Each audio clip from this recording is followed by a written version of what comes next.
the first time you came to the show. Could you like just to briefly tell us who Shamima is and how do you end up with, in the practice that you so deliver with with brilliance out there? Well, thanks for that, Stan. But just a very brief for me, I've been working here in the UK. I work with a professional football club. Now very much in my own practice, and in my practice, I work with a lot of junior performance athletes right up to the elite level. And in addition to that, I work with this Olympic committee too. Yeah. Okay. Now, thank you for that. And our subject tonight, we actually have 2 or 3 themes that we're going to look at, but mental health and well-being, and as well and sport performance, they really go hand in hand. Physical training and the mental and the emotional attention that athletes require, those go hand in hand, as it were. What would you like to see? What would you see in your vast experience? What is the role of mental fitness, emotional wellness, in sports performance? Well, I think if we consider our lives as a whole, we thrive and be productive and perform in any domain if we don't take care of ourselves, and if we don't necessarily have well-being, it will tend to impact our performance. And so really what we're doing is, as psychologists, we're working with individuals to provide them with coping mechanisms that will enable them to really be present and focused and manage that are required of them in that moment. Yeah. Okay. Now, the sports psychology is, in the past, when we were, involved, in sport as athletes, as players, sports psychology was not something that, it's something that was away from the sports field or from the training arena, it's something that an athlete has to go to only when they've got issues. What's your take on that, and regarding current practice and your own views regarding where sports psychology should sit in the whole training competitive culture? Yeah, it's funny. People always think that when you've got a problem, that's when you send them to see a psychologist. Almost like it's a crisis intervention rather than preventative, rather than development. We've always sort of seen it as crisis intervention. And actually, my thoughts are that a sports psychologist is very much integrated into the coaching team. And into the environment where they're working very closely within a multidisciplinary team, which includes the performance coaches, the strength and conditioning coach, the physio, the medical team, and the sports psychologists that are really immersed in the environment to support a culture that is really looking at having this sort of safe, open, supportive environment.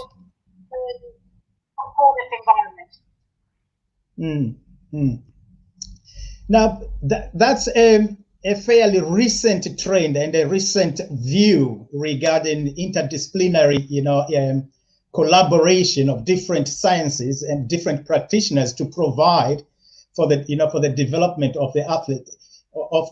I like you've used the word there as, as sports psychology as part of the athlete development and not as an a practice just for intervention when there are mental issues there. What is the general feeling then within the different practices? Because that is not the case, is it? I think this is where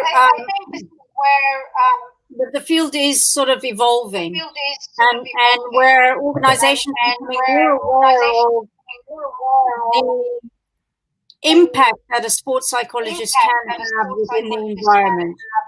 You know, it could be simple things like a coach recognizes that an athlete is not quite on form, or is struggling to execute on a football pitch, execute a pass. And whilst the coach is really giving you the technique in how to execute the pass, you recognize that there's something holding the athlete back. And so the coach will check in with me, or we might notice something that the athlete is lacking confidence, or is really getting very anxious. And so that becomes part of my work, to help the athlete and to help the coach in the narrative with that athlete. And likewise, you know, when you're in the sport environment and you're working with a team of athletes, some of them are not always fit. You have a few of them who are, struggling through an injury or coming back to full fitness, but they're still at the side of the pitch, and they're working on their fitness at the side of the pitch and doing some exercises whilst the others are in training. Yeah. These are the opportunities for a psychologist to connect with the athlete and to understand what they are coping with, what they're dealing with, what they're struggling with in that injury, alongside the strength and conditioning coach who might be there, or the physio who might also be there at the side of the pitch.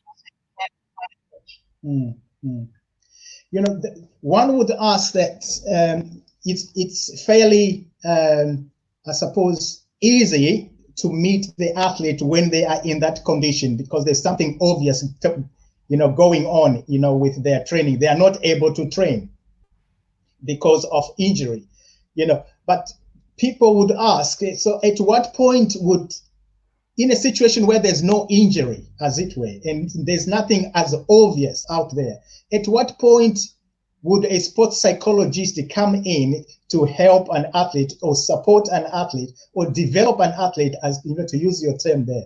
At what point would this come in? Beginners, developers, a performance? So the kind of work that we would do would be developmentally appropriate. So we might work with a lot of junior athletes, very young, 12-year-olds, 13-year-olds, 14-year-olds, and provide them with the basic mental skills to help them cope with some of the difficulties they might have in performance. So, for instance, if they deal with some anxiety, or they have some nerves, or different sort of emotions that they're struggling to deal with, we will provide them with mental skills and coping mechanisms to allow them to manage that better, so that it doesn't impede on their execution of a task or in their performance. We might work with them on how to mentally rehearse their performance and how they execute tasks. So that would sort of involve working with them on imagery techniques and visualization techniques. We would help them to start thinking about really coming to a training session or looking at a match scenario and thinking about 3 things that they want to really focus on in that training session. So almost like setting goals for themselves to help them stay motivated and on task. So really introducing them to the basics of mental skills at that point. As they progress through development and competition, we're looking more, at the culture, the environment, how athletes are communicating with each other and working within a team environment.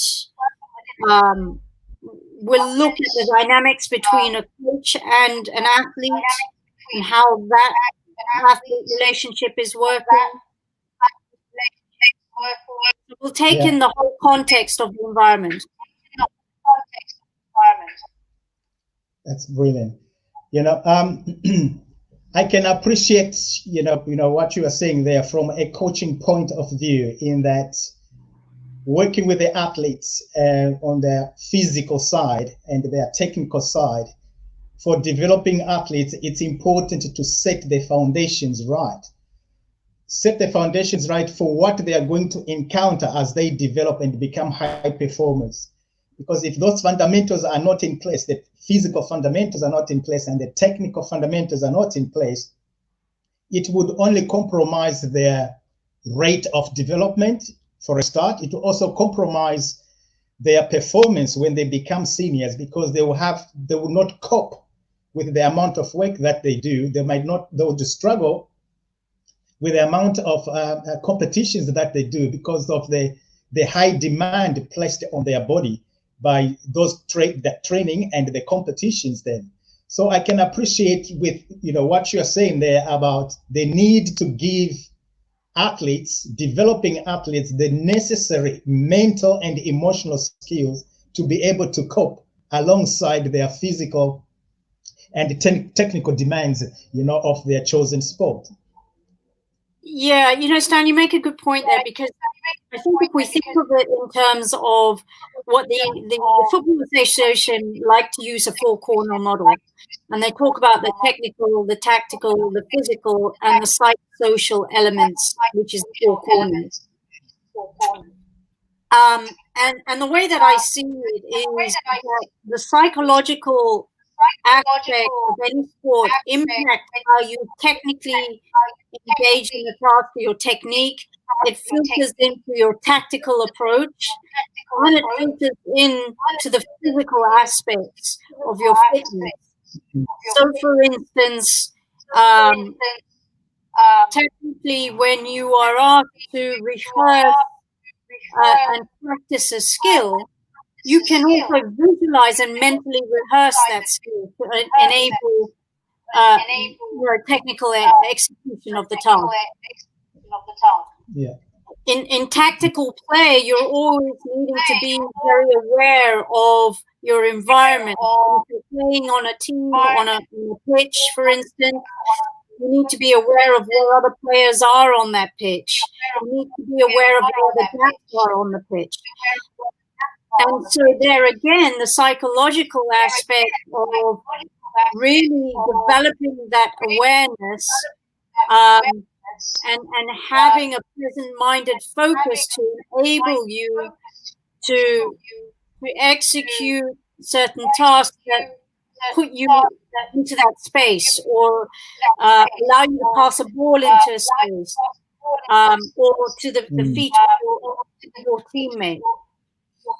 And then, of course, again, also with the physical aspects, imagine that you are asked to really do a really intense physical strength and conditioning program as part of your training.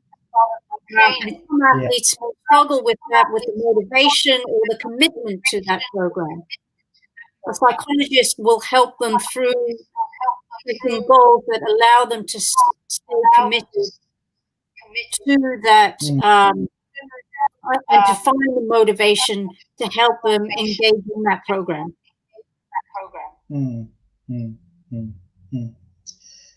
Brilliant. Now, unfortunately, sport, for what it is, being physical involvement, as it were, the risk of injury might be minimized, as all efforts would have taken to reduce the risk of injury, but injuries do happen.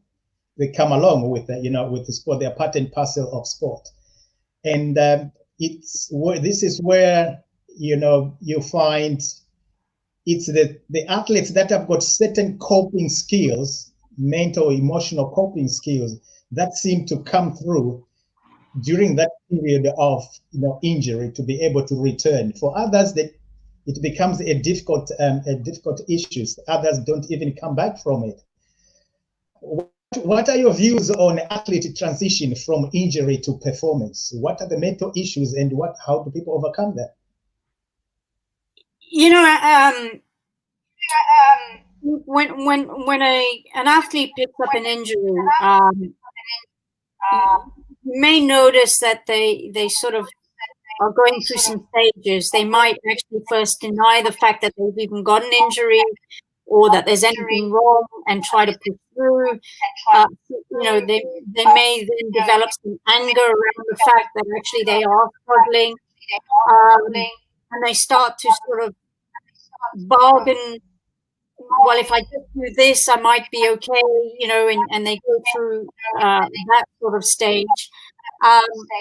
And then they may also sort of struggle with a whole lot of emotions around that. And there are some that are better able to recognize that this is happening and to work through it than some of the others. And this is where, again, a psychologist will work with athletes to really empathize and meet them where they are.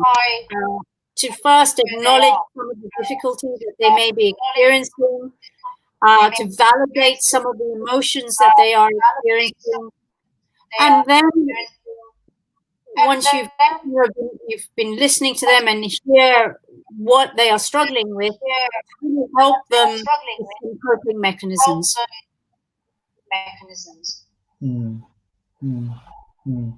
You mentioned an array of issues there, Shamima. On it's an interesting one is where the athlete wants to ignore or to ignore that they've got an injury because they haven't arrived at a place of acceptance that it's an injury. What would be the issue with that? What exactly causes people to do that? What causes athletes to do that? We know the athletes are competitive animals. They don't want to get away from the environment that they are comfortable in. And the environment they are comfortable in is on the training track, training pitch, and competing. But why try to overlook that one has got an injury? What go there? Well, again, it's really at a place of whether they're ready to accept and what stage of change they're at. Often it's the case that they might be worried about losing their position on a team, being set back too far to come back in time for the rest of the season. As you say, they are there to compete, and this is a lot of them may have a very strong athletic identity that may even lean on the unhealthy side, whereby they can't see anything else for themselves. And so they really are still trying to deal with those numerous thoughts that might be arising in their minds. So, obviously, without trying to minimize the intervention of a sports psychologist there. How do you go about managing an athlete with such an issue where they have a strong identity with their track or with their sport, rather their personality and their sense of worth is attached to their sport, and if they're not involved in it, that in itself reflects on their sense of a diminished self-perception. How do you guys manage it? How do you provide support or help overcome this? It's really important that the work that we do with athletes right from the start, even as a healthy athlete, is building out their identity beyond their athletic identity. So recognizing what other interests they have, what other parts make up who they are, in other words. And alongside that, who is involved in helping them develop this or take interest in other things, who's in their support circle, who is there to help them when they meet with challenge. But it's very important that this kind of work isn't just done when an athlete picks up an injury, but it's done continuously throughout their career.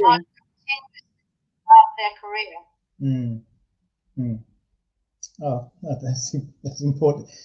Absolutely important there.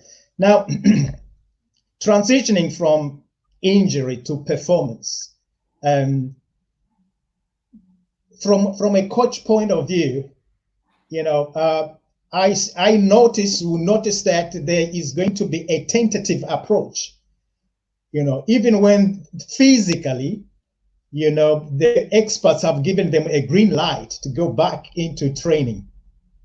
But you can see from a coaching point that there is some tentativeness, some nervousness, as they approach, training. It's as if especially if they were hurt during training, it's as if there is a memory somewhere in their psyche about what happened. Would that be the case? There often is a scenario where athletes fear re-injury. For many of them who are coming back into training, for instance, back into performance,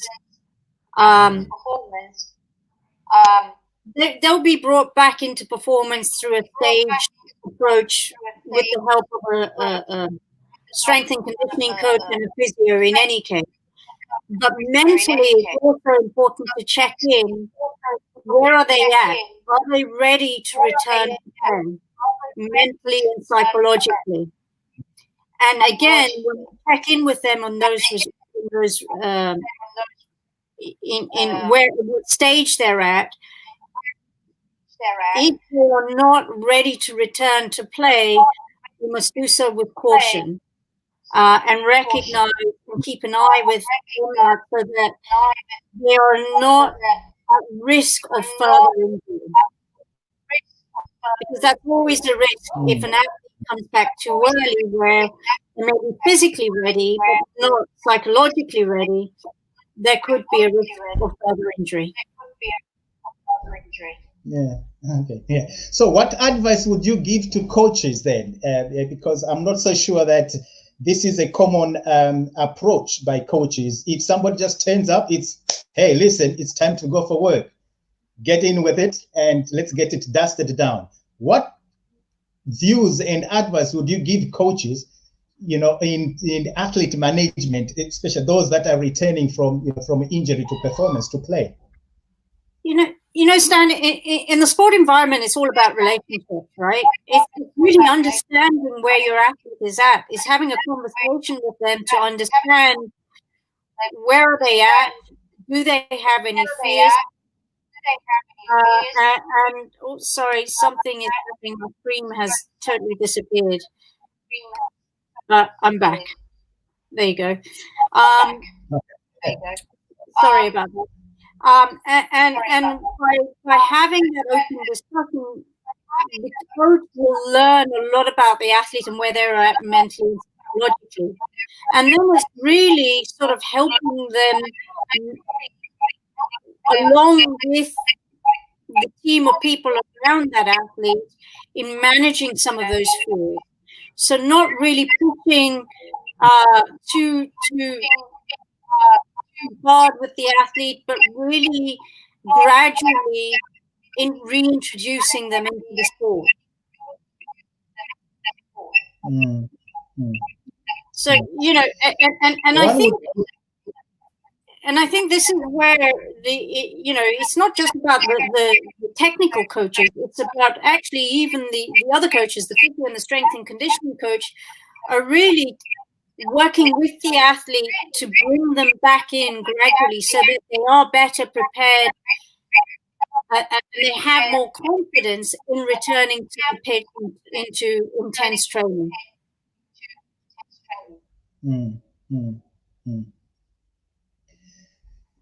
Something that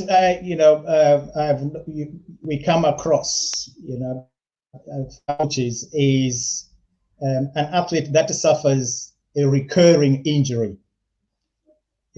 Maybe the same injury or an injury that is associated with an initial injury. Basically, when they have another injury, it seems they're able to come back quickly if they've just experienced an injury for the first time. But when they have had a double or a series of injuries, you can see that the impact of that is way, way different from somebody just having an injury for the first time.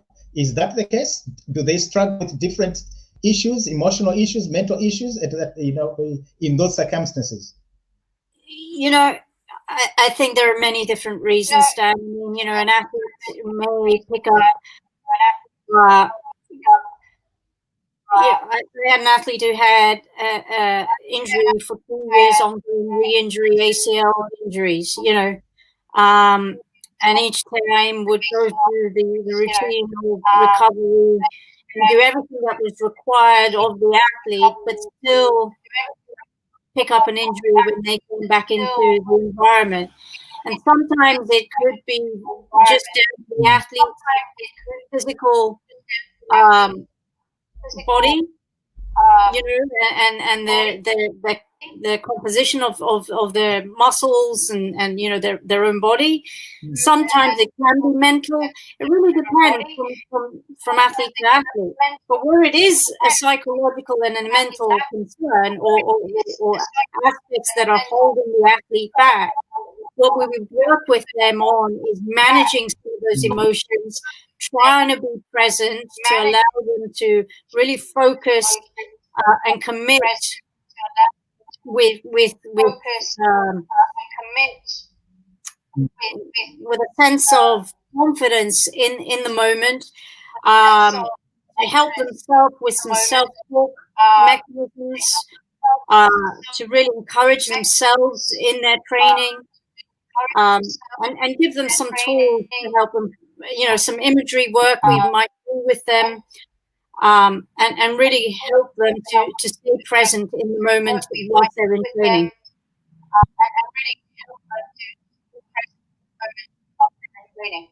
Yeah, I have it here from one of the viewers here. They came across this view in one of their engagements, educational engagement, where sometimes injury, she says, injury was linked to grief of a loss of family grief, as it were, and was could associate, with bring about cause injuries.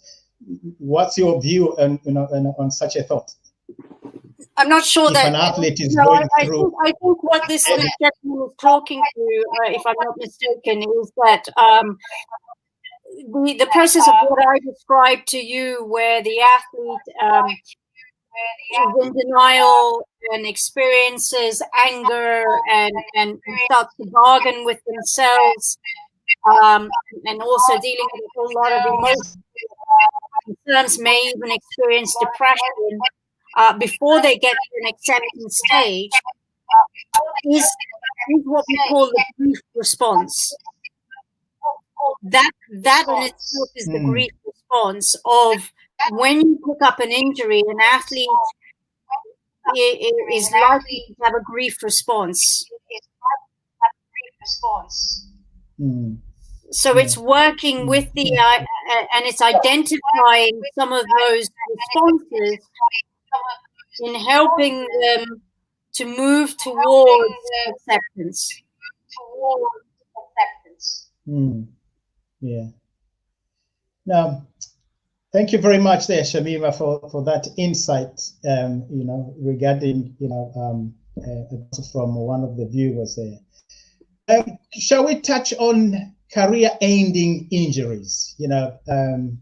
Athletes find themselves sometimes, sadly, no amount of physical intervention, all the experts have done the best they can, but it's just not possible. It's just not possible to continue with the love, the passion that they have for their sport or the sport of their love. What's the impact when such a thing happens, and what is the role of sports psychology to that?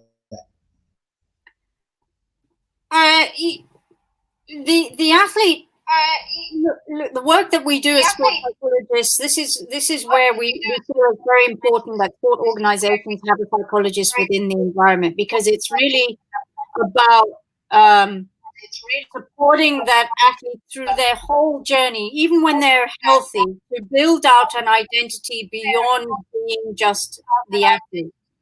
The athletic identity, of course, is important, but there's so many other. They are not just an athlete. They may be,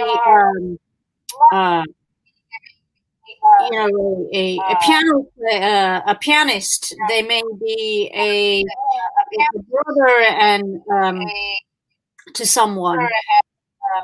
There are other parts to their lives that are important. So, following an interest in education, if you are thinking beyond being an athlete when your career comes to an end, what will I transition into? You're preparing them for a career after being an athlete.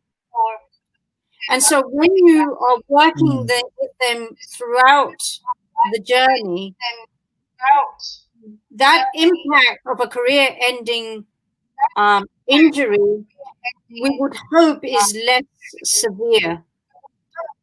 Now, that's not to say that the athlete won't have a range of emotions and won't struggle through that career-ending injury, but we hope that they have a healthier perspective in recognizing that they have something to look forward to and can eventually move on to, without being left completely in the dark with no idea of what next in their life.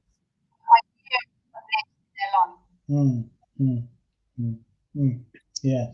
So at what point would you say this preparation, if I may call it that, at what point should this preparation be brought to bear within the curriculum of an athlete's career? Is there a specific time it should be emphasized, or what's the entry point for such thinking or for such a preparation? Stan, you're always building on that identity. So for instance, in football, in the FA program, we call it, on the women's side of the game, they have the dual career programs. And that dual career program means that athletes are at the teenage years, in their developmental stage, they are engaged in school as well as in training, and training programs are adapted around these training sessions and educational interests. And then when they become or integrated into the academy and at a professional level, they are still encouraged to pursue academic interests or vocational interests. I shouldn't just say academic interests. It could be vocational interests. So they are still encouraged to continue developing themselves. But there are other transitions to consider.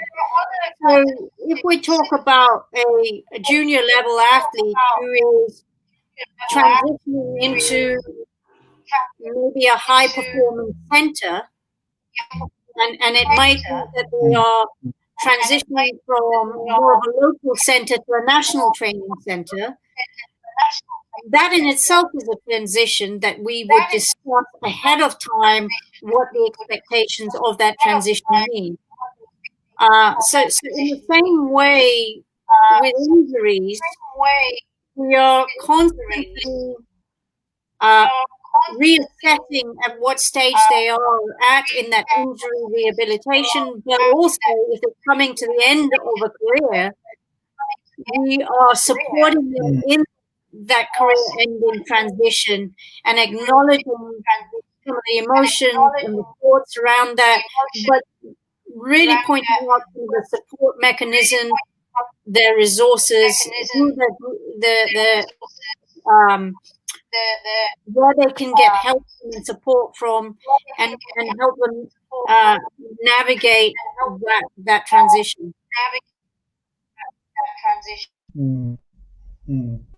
Wow, brilliant. Important views there. Sadly, or rather unfortunately, there are many stories there, of athletes, when injury befalls them, usually there's not have been any preparation of sorts, to move on. For others, that's when they start thinking about what else can I do now that I cannot continue pursuing my sports career.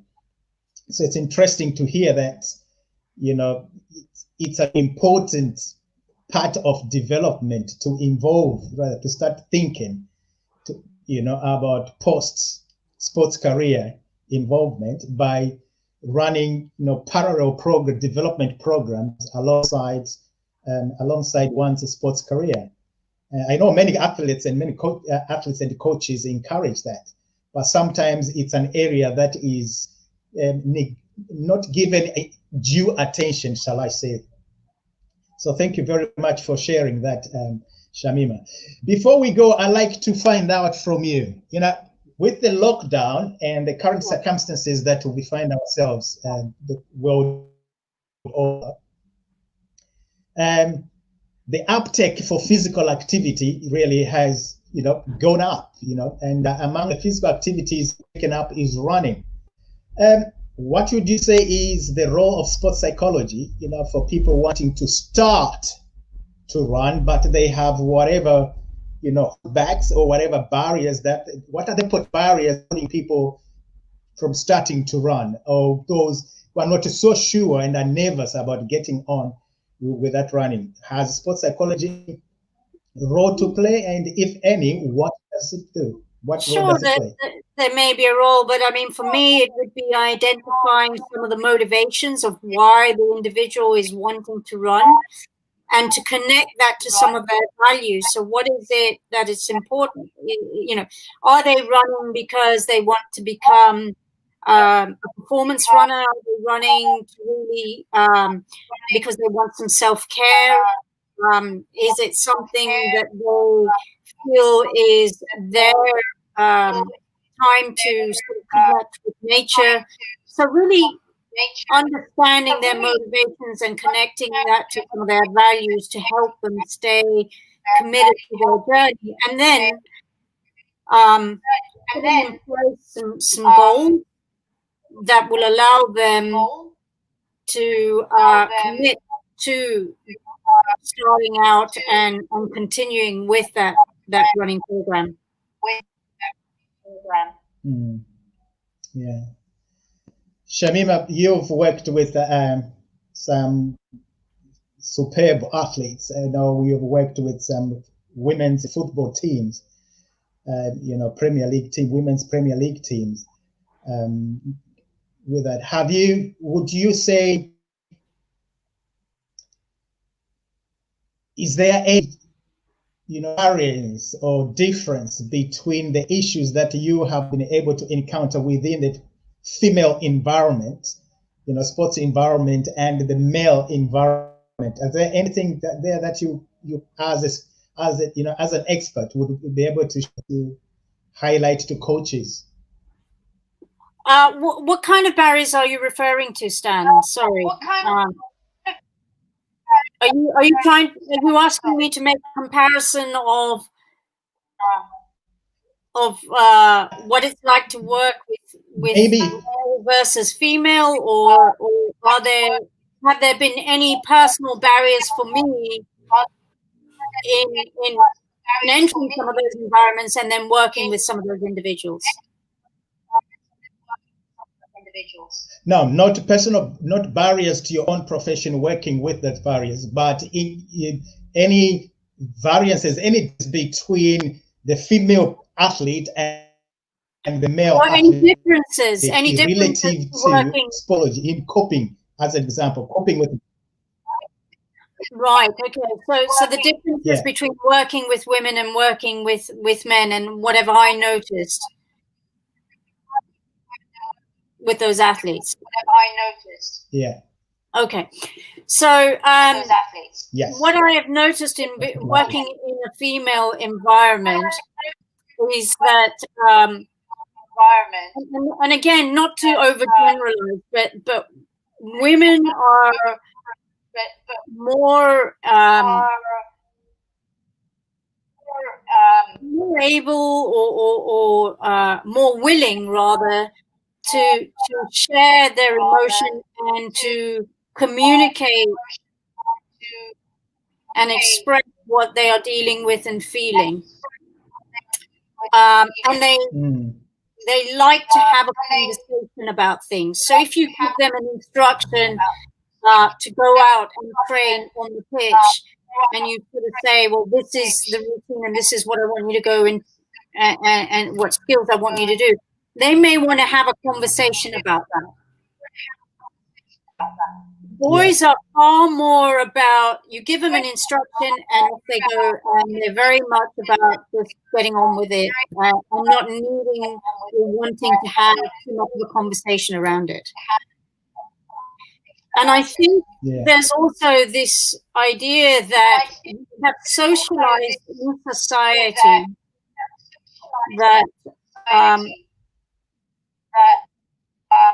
to express emotion is weak. And it's a socialized idea where boys and men are less willing to express emotion for fear of being perceived weak. Yeah. And so, unfortunately, what happens is they begin to internalize rather than actually expressing how they feel, so that they can be given some of the support and techniques that will enable them to better cope and manage through those difficulties.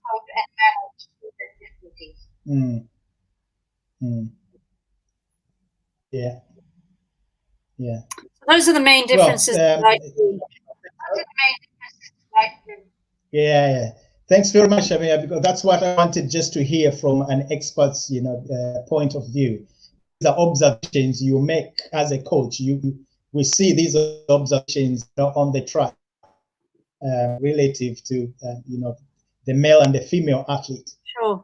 That the male, it's more, like you say, gung-ho. Right, that's the task, and that they'll get on with it, they'll do it. Even though they might have something inside, they rather like to solve issues themselves, seemingly. Whereas the female athlete, like you point out there, they're more forthcoming. Should they be struggling with, a task, if I may put it that way. Their verbal communication is greater, and they like to collaborate and discuss that. What I would say is that in any environment, we really need to normalize expression of emotion in a healthy way, to sort of allow athletes to feel that they can share their difficulty, or if they're struggling with a task, to be able to communicate that they're struggling with that task, almost as if to give them permission without fear of being penalized in any way for doing so.